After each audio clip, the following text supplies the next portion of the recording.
დღეს რომ გავიმარჯვებთ მადლობას ვეთქვით ქუთათურ ხალხს ქუთათურ ძეს ხალხში დავუდგეთ დღეს ერთმანეთს არ დავწყვეტ გულს დღეს ქართველებს მოგებას გვირდებით ქუთათურებს და ქუთათურ ხალხს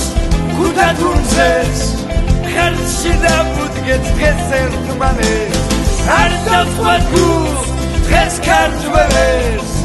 მოგებას გვირდებით ქუთათურებს